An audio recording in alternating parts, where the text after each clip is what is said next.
karena gini, permukaan mata kita ini banyak flora normalnya. Emang ada kuman-kuman.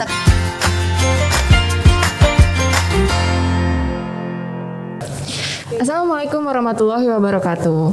Hai Sobat Sehat, gimana kabarnya semuanya nih? Semoga semuanya dalam kondisi yang sehat ya. Salam kenal, saya dengan Dr. Kindah Mahdia yang hari ini akan jadi host kalian di acara PodCM, podcastnya RSCM.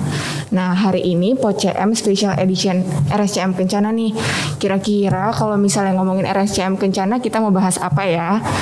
Tapi teman-teman udah lama nih lihat layar laptop sama layar HP, kira-kira matanya pada kering nggak? Pada capek nggak matanya?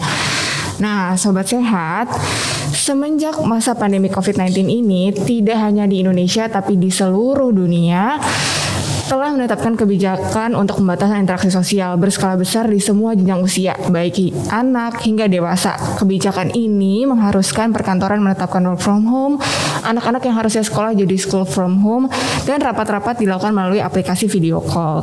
Semuanya dengan metode daring, yaitu dalam jaringan. Walaupun metode ini mendekatkan yang jauh, tapi kita harus mulai aware nih seberapa lama sih kita menatap layar komputer atau handphone, karena kita menangkap seluruh informasi dari jendela mata, maka semua kegiatan menatap gadget ini berhubungan dengan kesehatan mata kita. Jadi keluhan apa aja sih yang biasanya muncul dan apakah bisa sampai menyebabkan mata kering? Saat ini udah hadir nih dokter konsultan RSCM yang terkenal dengan Brain and Beauty-nya, Dr. Rina Ladistianora, spesialis mata konsultan PhD. Dokter, gimana dokter? Apa kabar? Baik, alhamdulillah. Waduh, Brain and Beauty ya. Iya. Nah, buat Sobat Sehat yang belum kenal dengan Dr. Ladis yang cantik ini, Dr. Ladis menyelesaikan pendidikan di Fakultas Kedokteran Universitas Indonesia dan memperoleh gelar PhD di bidang oftalmo imunologi dari Erasmus, Rotterdam di Belanda. Dr. Ladis aktif di berbagai organisasi perhimpunan dokter mata, yakni Perdami, Indonesian Ocular Infection and Immunology Society, serta menjadi manajer donor dan resipien di Bank Mata Indonesia, dan aktif mengajar sebagai konsultan mata RSCM. Dr. Ladis juga ngajarin saya. Dr. Ladis ini merupakan narasumber yang tepat kalau kita ngomongin topik mata kering. Selain rutin menerbitkan berbagai publikasi nasional dan internasional dengan fokus infeksi mata dan imunologi, Dr. Ladis juga sedang melakukan berbagai penelitian mengenai penyakit mata kering di kancah internasional. Jadi dokter mungkin mau ngenalin lagi dirinya, terus mau kasih tahu kesibukan sehari-hari apa sih dok sebenarnya? Mungkin saya mau nambahin malahan host yang tepat juga, karena Dr. Kindah ini juga merupakan peneliti internasional untuk mata kering. Jadi kita mungkin akan kupas tuntas ya tentang mata kering ya Dr. Kindah ya. Iya dong. Oke, berarti dokter udah sibuk banget ya, nggak cuma penelitian tapi sibuk di poli dan lain-lain juga ya dok ya. Termasuk yang tadi Dokter Kindah bilang bahwa kita semua udah pindah ke komputer, semua pekerjaan banyak lewat komputer, makanya saya bisa relate banget rasa mata kering di era pandemi COVID ini. Makanya saya sering bilang ini namanya pandemi di dalam pandemi, karena memang sering banget saya dapat pasien tambahan yang memang keluhannya mata kering sama makin burem. Karena pekerjaan dekat pun tidak hanya masalah mata kering yang bisa bikin penglihatan yang lebih kabur, tapi juga perubahan gangguan refraksi. Istilahnya miopisasi. Jadi banyak yang cenderung untuk lebih miop atau lebih rabun dekat ya. Gitu. Jadi ini pandemi dalam pandemi sih Dokter Kindah sebenarnya ini. Iya, jadi kalau misalnya masyarakat kan biasanya udah tahu nih kalau misalnya mata minus itu berarti yang pakai kacamata gitu. Tapi kalau misalnya mata kering itu sebenarnya apa sih dok? Mungkin bisa dijelaskan ke sobat-sobat RSCM nih. Iya, jadi sebenarnya tuh mata kering tuh bukan yang benar-benar matanya kering kerontang di gurun pasir ya. Jadi pada bilang, dok saya ini matanya berair-air, kenapa dokter mendiagnosis saya sebagai mata kering gitu.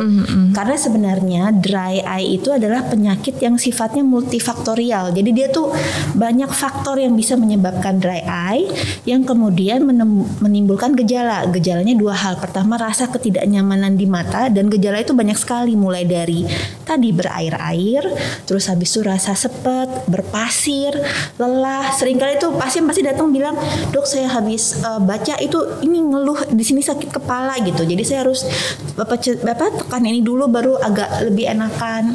Atau rasa ngantuk, dok saya baca dikit kok udah ngantuk gitu. Itu juga termasuk keluhan gejala subjektif yang akan dialami oleh pasien-pasien mata kering. Selain gejala objektif, gejala subjektif seperti itu, Jadi gejala dari pasien seperti itu yang merasa tidak nyaman di permukaan mata, ada gejala juga mulai buram, tapi buramnya biasanya nggak konsisten. Jadi kalau pasien istirahat terus kedip-kedip dikit aja, itu dia buramnya mulai membaik sedikit. Dan apa yang dilihat sama dokter adalah dokter kemudian akan mendapatkan suatu ketidakstabilan permukaan mata. Jadi ketidakstabilan air mata itu bisa bertahan di permukaan mata. Dan ini kalau misalnya diperiksa ternyata kekentalan air matanya akan berubah dan terdapat radang-radang yang sel-sel radang di permukaan mata. Itu yang terjadi pada mata kering. Jadi dia nggak simple sebenarnya, sangat kompleks tentang mata kering ini. Iya dok, makanya mungkin buat pasien atau masyarakat itu agak bingung ya dok. Kok matanya kering tapi berair gitu? Kok matanya kering tapi buram? Ini mata saya sebenarnya kenapa gitu kan? Betul. Tapi sebenarnya kalau mata kering ini cuman di orang tua aja atau sebenarnya anak-anak juga bisa kena atau semua orang sebenarnya bisa kena?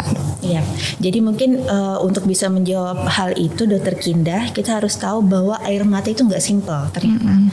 Jadi di permukaan mata kita emang diselaputi oleh permukaan air mata, tapi air mata itu sendiri itu ternyata nggak sekedar cuma air aja. Dia itu kalau misalnya kita lihat secara mikroskopis itu terdiri dari 3 komponen besar. Yang paling atas yang paling meliputi air mata itu lapisan minyak atau lipid. Itu dia menahan supaya komponen air mata yang lain nggak gampang menguap waktu kita lagi membuka mata.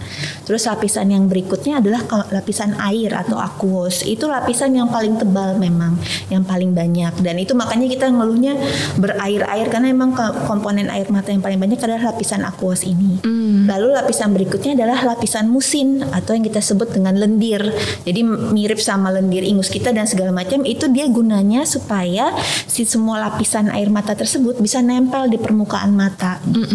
Jadi 3 lapisan ini yang berperan penting.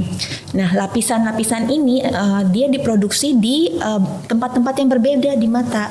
Jadi kalau untuk lapisan lemak atau lipid tadi minyak, itu dia diproduksi di kelopak mata kita. Nah, kelopak mata kita itu setiap kita merem, itu sebenarnya memeras minyak supaya dia melapisi permukaan mata.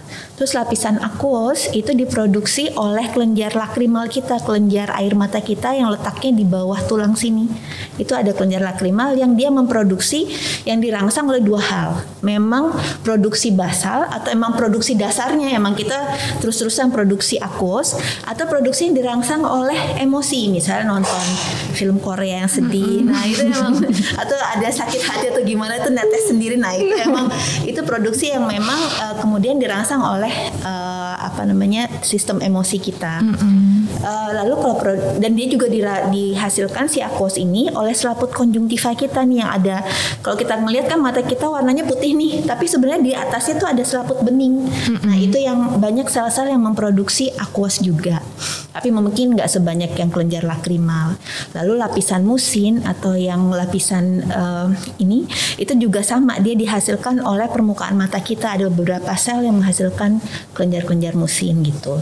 Nah, ini semua dia bersatu padu untuk menghasilkan. Jadi apakah bisa pada orang tua atau pada orang muda? Kalau misalnya si orang muda ini punya permasalahan dengan sel-sel yang menghasilkan, ya bisa aja terjadi. Misalnya, contohnya ini yang paling gampang aja, orang-orang muda dari mulai yang school from home sampai work from home, ada yang namanya istilahnya computer vision syndrome.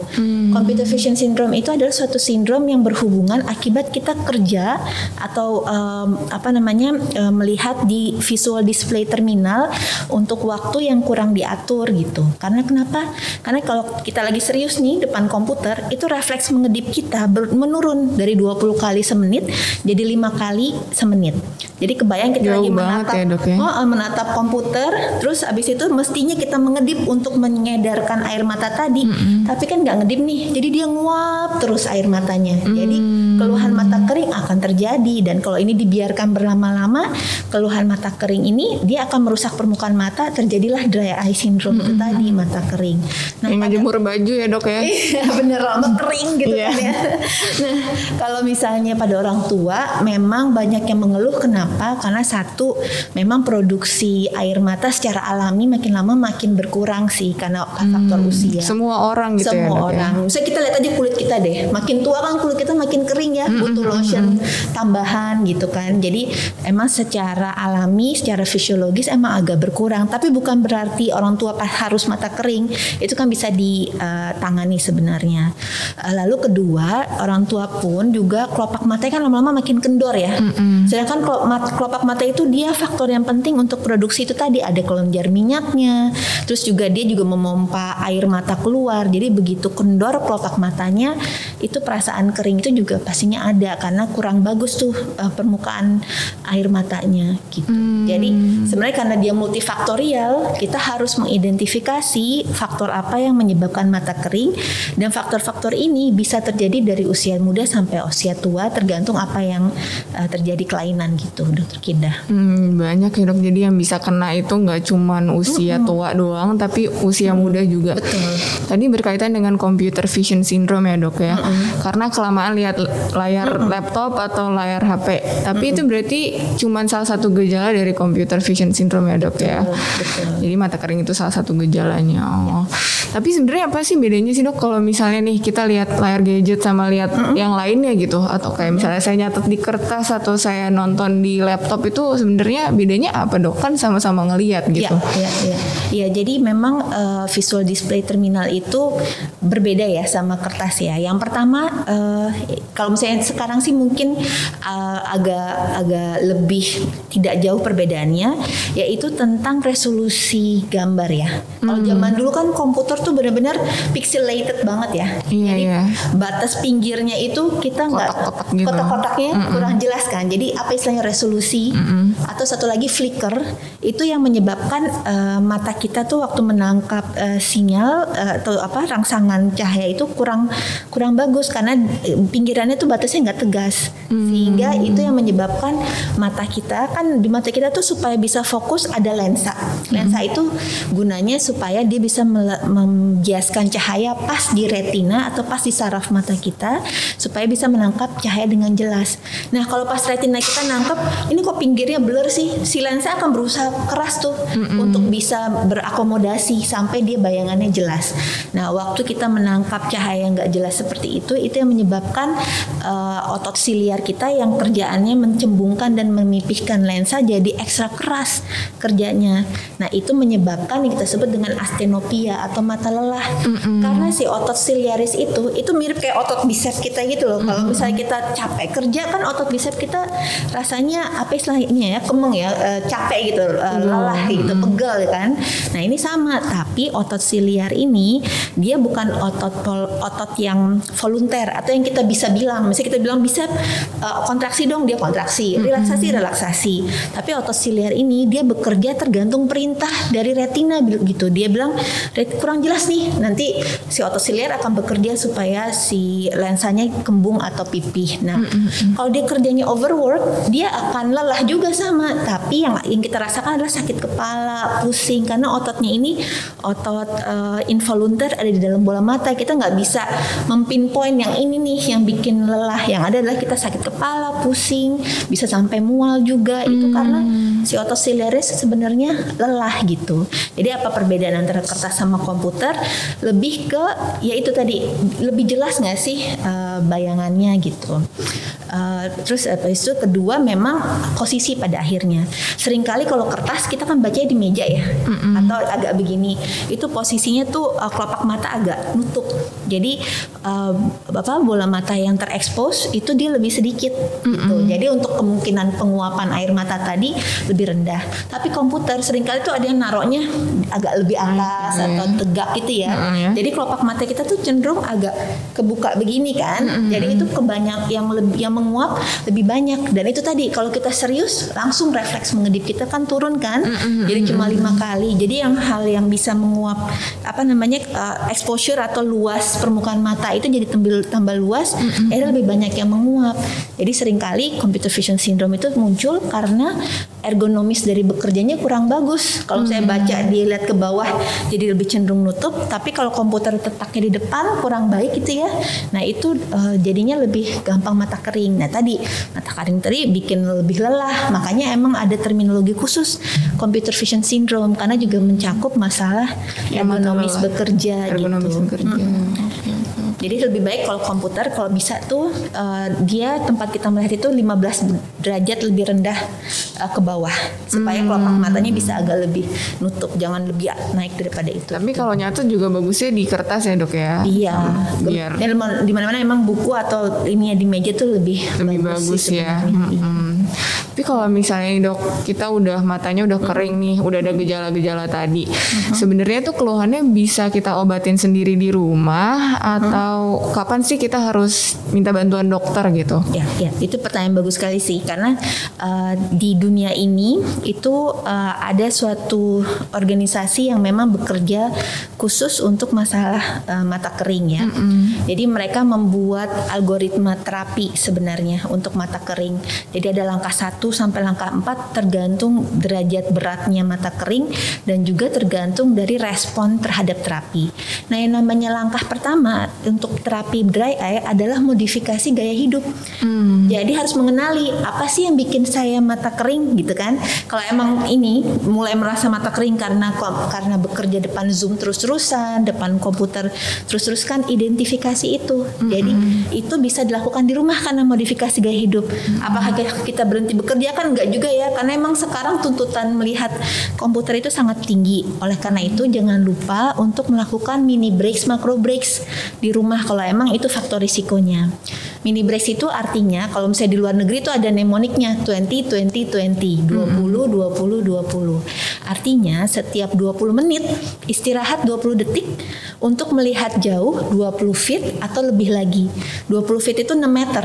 Jadi kalau misalnya di tempat kerja ada jendela itu bagus banget. Jadi bisa ngeliat ke jendela, terus lihat aja ke jarak jauh gitu. Jadi 20 menit nih udah kerja, misalnya pasang alarm, istirahatnya dulu bentar 20 detik lihat jauh lewat jendela gitu. Jadi di situ yang terjadi adalah kita jadi inget ngedip, jadi ngedipnya nambah kan. Terus yang kedua si otot siliarisnya relax. Dia karena ngeliat jauh itu dia langsung relax ototnya supaya si lensanya kan nggak cembung lagi gitu. Nah itu membantu banget untuk masalah mata kering dan computer vision syndrome sekaligus. Itu mini breaks. Bahkan nanti kalau misalnya emang dia udah ada gejala mata kering, sebenarnya banyak obat-obat over the counter yang merupakan air mata buatan. Tapi diusahakan cari air mata buatan yang gak ada preservatifnya. Kenapa? Karena kan namanya mata kering tuh akan jangka panjang. Nah kita juga nggak pernah tahu kan kita kerja pakai komputer tuh sampai kapan. Kayaknya sampai tua deh. Kalau nggak kerja komputer kan, kalau nggak browsing apa gitu, belajar apa kan ya. Jadi mau ngomong emang kita harus depan komputer. Aja semuanya HP. Makanya semuanya kita kehidupannya udah di komputer kan. Jadi coba cari air mata buatan yang nggak ada pengawetnya supaya kita bisa pakai sesering mungkin dan selama mungkin gitu.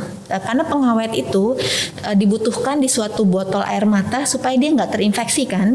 Kalau misalnya dia nggak ada pengawet, itu dia biasa botolnya kecil-kecil karena sekali pakai cuma sedikit aja volumenya bisa langsung buang gitu. Jadi yang mini dose iya, yang mini dose bisa, atau jenis pengawet yang bisa pas ditetes langsung menguap. Nanti kalau misalnya mau konsultasi bisa nanti tanyakan ke dokter mata obat tetes air mata apa yang paling baik untuk kita gitu ya. Nah pengawet ini kenapa? Karena kalau dipakai jangka panjang dia bisa merusak permukaan mata. Padahal sel-sel permukaan mata kan banyak untuk produksi air mata kan. Nah, jadinya kebalikan kan, malah jadi adverse event kan, malah jadi sakit juga. Malah sakit mata kalau dipakai terlalu lama gitu. Nah itu jadi bisa ditetes waktu lagi mini breaks. Nah yang kedua macro breaks. Macro breaks itu setiap 3-4 jam kalau bisa istirahatnya agak panjang, misal 30 menit 45 menit, bisa untuk makan siang misalnya, bisa untuk istirahat aja agak panjang, napping atau apa, tapi jangan lihat handphone habis itu. Oke, gue macro breaks dari komputer tapi habis itu gue ngeliat handphone, ya sama aja dong gitu. Jadi kalau bisa 30 kayaknya kayak gitu tuh. Nah makanya nggak selesai dong berarti computer vision syndrome-nya.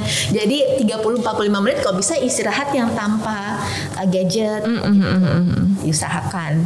Jadi ya mau nggak mau kita harus mengubah lifestyle itu tadi, membuat suatu kebiasaan baru yang bisa mempertahankan kita jangan sampai kecepatan untuk mengalami mata kering atau computer vision syndrome, mini breaks sama macro breaks gitu. Kalau misalnya nih dok udah parah gitu, udah kayak aduh ganggu banget nih matanya, itu biasanya gejalanya kayak gimana sih dok? Terus paling parah tuh bisa sampai kayak gimana yang harus kita sampai ke dokter gitu dok?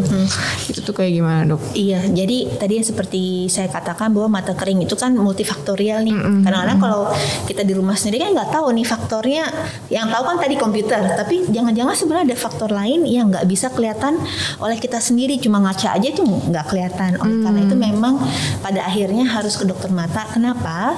Karena yang disebut parah itu seperti apa? Kita dokter mata bisa menghitung itu kestabilan air mata di permukaan mata tuh berapa lama. Karena yang normal itu mestinya air mata bertahan di permukaan mata itu 10 detik atau lebih. Jadi nanti biasanya dokter mata akan periksa break up time namanya. Jadi si air mata kalau misalnya pasiennya buka mata itu bisa nutupin semua permukaan mata tuh berapa lama. Normalnya 10 detik lebih. Kalau kurang dari 10 detik artinya dia udah ada ketidakstabilan air mata. Nanti dokter mata selanjutnya akan mengecek sebenarnya ketidakstabilannya ini karena komponen yang mana? Yang lemak kah? Yang air kah? Atau yang si musin yang tadi buat nempelin? Atau bisa kombinasi sebenarnya. Dan habis itu menentukan derajat beratnya, seberapa berat udah terjadi ketidakstabilan tersebut gitu. Kenapa? Apa yang harus dikhawatirkan? Kalau misalnya dia terus-terus nggak stabil air matanya, sedangkan kan kelopak mata kita bolak-balik mengedip. Terus habis itu kita terpapar oleh dunia luar. Itu bisa terjadi kerusakan permukaan mata. Jadi seringkali itu pasien-pasien yang matanya kering itu banyak luka-luka kecil di permukaan matanya. Itu rasanya pasti sebenarnya nggak nyaman banget. Jadi mau ditetesin air mata buatan berapa kali pun itu udah nggak enak. Nah itu udah perlu intervensi obat seperti obat-obat anti radang supaya si luka-luka itu bisa cepat nutup lagi. Atau obat-obatan lainnya yang sudah harus diresepkan oleh dokter mata gitu. Tapi luka-luka itu kalau kita ngaca sebenarnya nggak kelihatan ya dok kelihatan ya? Sama sekali karena dokter mata pun juga nanti pakai slit lamp itu berupa biomikroskopi, jadi kita benar-benar ngelihat di zoom terus habis itu kita warnai dengan zat warna fluoresein karena dia nggak akan kelihatan pun bahkan tanpa kita warnai gitu. Jadi harus ke dokter mata sebenarnya untuk itu. Ini pemeriksaannya banyak banget untuk mata kering ini karena juga faktornya juga banyak ya dok ya. Betul. Kalau misalnya di eye clusternya RSCM Kencana nih, sebenarnya ada alat khusus nggak sih dok untuk keluhan pasien dengan mata kering tersebut dok? Iya, kita sebenarnya di Kencana sudah mendedikasikan untuk masalah mata kering ini. Pertama kita punya alat diagnostiknya. Alat diagnostiknya ini kita bisa melihat komponen air mata itu tadi bisa pecah berapa lama dan itu udah pakai teknik AI ya. Jadi si mesinnya sendiri yang menghitung berapa detik sih bertahannya. Artificial intelligence ya. Iya, karena dia benar-benar ada kayak semacam Myers ring, jadi ada ring gitu. Nanti pasien disuruh ngelihat ke mesinnya, terus habis itu suruh buka mata. Nanti dia akan mencatat sendiri tuh si ringnya itu pecahnya berapa lama. Karena kalau misalnya kita ngelihat artis-artis telegram kan bisa ngeliat tuh ada cincin kalau lagi pakai ring light. Itu prinsipnya sama kayak gitu. Jadi si ring light ini selama air mata masih bagus utuh, dia ringnya akan bulat utuh. Tapi begitu air matanya pecah, itu dia nggak bulat lagi. Nah itu yang dipakai oleh si komputernya, si AI ini untuk mencatat kapan sih pecahnya si buletan ini gitu. Kalau kita sih kalau dokter mata biasanya pakai detikan aja, detik gitu kan, pakai timer, 9 detik, 5 detik gitu. Cuma kalau saya pakai mesin itu kan lebih objektif ya. Jadi itu bisa terukur dari waktu ke waktu berapa lama si air mata bertahan. Selain itu juga alatnya ini bisa mendeteksi si kelenjar meibom yang menghasilkan minyak tadi, yang menghasilkan komponen lipid. Karena kelenjar meibom itu nggak bisa dilihat dengan mata kita aja, dia perlu lampu inframerah untuk melihat kelenjar meibomnya itu berapa banyak yang tersumbat. Nanti dokter mata akan memberikan scoring, oh ini yang tersumbat sekian persen, dan mesinnya sendiri juga punya AI untuk bisa mencatat berapa persen kelenjar minyak ini tersumbat gitu. Terus habis itu untuk musin, untuk wettability itu kita lihat dari pola pemecahannya itu. Tadi yang saya bilang kan ring lightnya pecah. Nah pola pecahnya ini kita bisa melihat apakah itu gara-gara komponen mesin, karena dia nggak nempel dengan bagus tadi, kelenjar lendirnya tuh kurang gitu. Nah, dari komponen-komponen itu nanti dokter mata kita bisa mengadres akhirnya masalah di mana. Bahkan ini juga mesinnya bisa menghitung berapa kali mengedip dalam semenit dan melihat apakah ada masalah mengedip atau blinking abnormalities gitu. Jadi kita bisa mendiagnosis semua komponen dari mata kering tersebut. Kalau nama alatnya itu apa tuh dok? Kalau misalnya nih kayak aduh saya udah matanya kering banget, udah gak enak banget, udah capek gitu rasanya kayak gitu, mau datang ke RSCM terus mau periksa tapi bingung namanya apa alatnya sih, mau pemeriksaan apa sih itu berarti namanya dok, atau cuma bilang aja saya mau periksa mata kering udah langsung diperiksa? Sebaiknya sih mata kering, karena yang namanya alat itu kan tergantung operator yang menggunakan ya, maksudnya jadi harus tetap konsultasi untuk mata kering. Jadi konsultasi dulu baiknya, karena selain pakai alat dokter mata juga pakai fluorescein, jadi kita ngelihat polanya itu langsung di slit lamp yang tadi pewarna permukaan mata, dia juga bisa mewarnai air mata, jadi kita bisa melihat pola penguapannya itu seperti apa. Tapi kalau misalnya matanya udah sakit nih dok, terus ditetes lagi itu gimana dok? Kalau ditetes misalnya udah sakit nih, udah modifikasi gaya hidup, udah ya nggak apa-apa kasih air mata buatan dulu sementara yang over the counter. Tapi begitu nggak membaik, karena sebenarnya kalau masalahnya kekurangan air mata terus ditetes itu mestinya baik gitu ya, karena mata keringnya itu.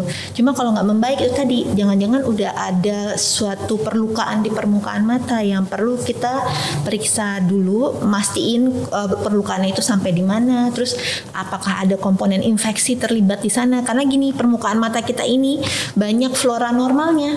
Emang ada kuman-kuman, tapi kuman-kuman yang baik sebenarnya sama kayak kulit kita. Kulit kita kan ini juga ada kuman-kuman yang baik. Cuma waktu kita matanya mulai luka, si kuman ini bisa nempel di permukaan mata terus menginfeksi gitu. Jadi itu yang perlu dilihat, ada komponen infeksi apa enggak. Jadi kalau mata sakit itu dan merah perlu dilihat emang murni mata kering aja atau ada komponen infeksi di sana. Oleh karena itu air mata buatan sebenarnya saya nggak melarang itu pakai aja, terutama untuk teman-teman yang ada di rumah aja dulu sekarang nih. Tapi coba cari yang nggak ada pengawetnya, dan bila itu tidak membaik ya harus dilihat sih apa sih yang bikin nggak membaik gitu. Oke. Tapi berarti selain obat tetes mata itu nanti dokternya ngeresepin lagi obat lagi atau emang harus ada tindakan gitu dok? Nah itu sangat tergantung sama komponen apa yang terganggu. Contohnya gini, kalau emang ternyata ada gangguan komponen minyak, itu biasanya dokter mata akan bilang ini kelopak matanya nih kelenjar minyaknya kurang bagus. Biasanya kita nanti saran awal adalah membersihkan pinggir kelopak mata. Kenapa? Karena di situ tempat muara kelenjar minyaknya. Lalu kompres hangat sama masas-masas. Tapi kalau misalnya ditunggu ternyata nggak membaik, itu kita harus melakukan intervensi ke kelenjar minyaknya. Pertama bisa kita kasih obat supaya si minyaknya ini lebih cair. Karena minyaknya ini nih mirip-mirip kayak minyak minyak kelapa ya. Yang kalau misalnya dingin dia warna putih. Keras gitu kan, tapi kalau misalnya dia suhunya tepat dia akan menjadi minyak. Yang kita butuhkan yang berupa minyak itu. Kalau dia keras, nah itu makanya tadi harus kompres anget, masas-masas supaya dia lembek lagi. Tapi kalau misalnya udah dicoba di rumah dengan cara seperti itu nggak bisa-bisa juga. Nanti kita juga ada alat di rumah sakit yang kita sebut dengan IPL, Intense Pulse Light. Dia itu bisa bantu supaya aliran darah bagus ke kelopak mata, sehingga si kelenjar minyak tadi kembali produksinya bagus, jadi dia nggak putih lagi, nggak tersumbat lagi, jadi dia lancar lagi gitu. Jadi benar-benar tergantung banget ya dok ya, dari 3 lapisan itu yang mana nih yang butuh diobatin gitu ya. Kalau misalnya udah parah banget mungkin bisa sampai harus intense pulse light itu ya. Ya itu bisa membantu nantinya. Oke. Ini pencerahan banget nih buat orang-orang yang udah punya gejala mata kering, udah capek banget dengan gejala mata keringnya karena kita ngelihat layar laptop terus ya. Betul. Dok ya. Kira-kira ada tambahan lagi nggak nih dok untuk mencerahkan tentang penyakit mata kering ini? Ya itu tadi, kalau misalnya di rumah perbaiki gaya hidup, pakai air mata buatan sudah tidak membantu sama sekali, atau udah bingung gitu penggunaannya caranya bagaimana, jangan segan untuk konsultasi sebenarnya. Kalau misalnya takut pun untuk datang ke rumah sakit, sekarang kan ya kita juga ada telemedicine, bisa dilihat, bisa konsultasi dulu jarak jauh gitu, dan kemudian dengan telemedicine itu kita bisa tahu apa udah saatnya untuk kontrol apa enggak. Mungkin bisa misalnya kontrol sekali aja setidaknya untuk tahu komponen apa yang terlibat, habis itu bisa nanti dari rumah lagi pakai telemedicine lagi gitu.